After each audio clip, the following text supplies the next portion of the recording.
Hello mga kabuki, welcome to my vlog. Dati di ba gumawa ako ng pickle. So ngayon, i-try natin kung malutong siya. Ito yun, try natin siya. Homemade pickle.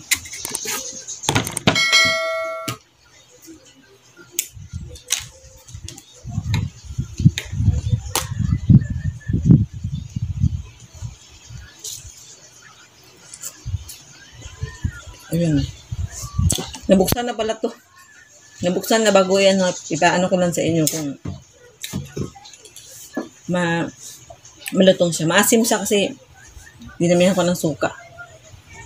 Nasa inyo na yun kung damihan ng suka.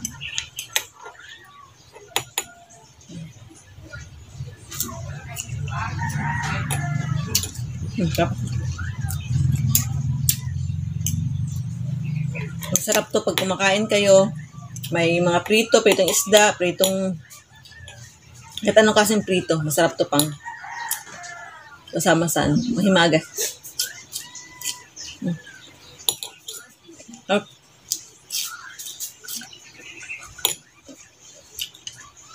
Harap siya.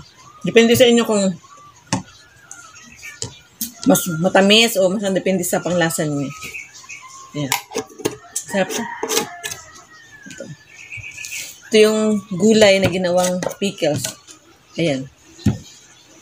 Sari ito siya may sitaw. Ayan, try natin ang sitaw. Ayan. Sarap. Ito, sibuyas. Ito, sibuyas. Try natin. Sarap.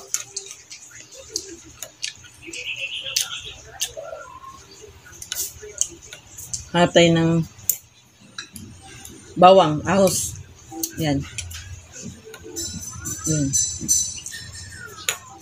Ahos. Sarap. Ito. Pipino. Yan.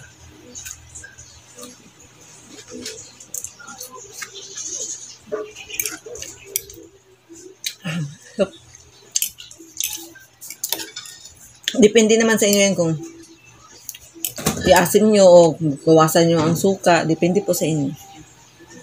Ayan. Sarap.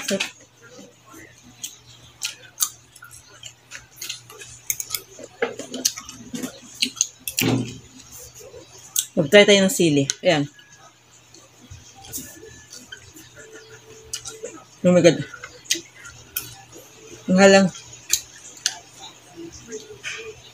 Halang niya. Gabi. Gabi. Oh.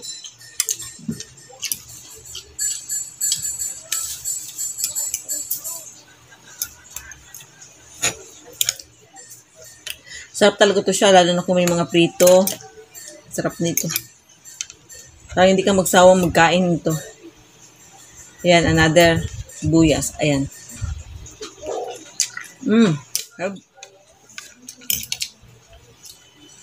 Sarap talaga. Tapos yung pag naubos itong laman, huwag niyo itapon ang tubig. Pwede niyo to siyang ihalo sa pang sa paksiw. Ayan, na-try ko na ilang beses. Promise ang sarap.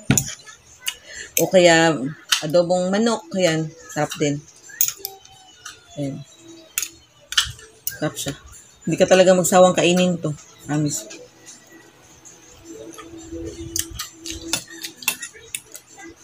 Tapos buksan, ilagay nyo sa rep. Para talagang hindi siya masisira. Ayan. Yun lang. Salamat sa panunood. I-try nyo rin. Bye!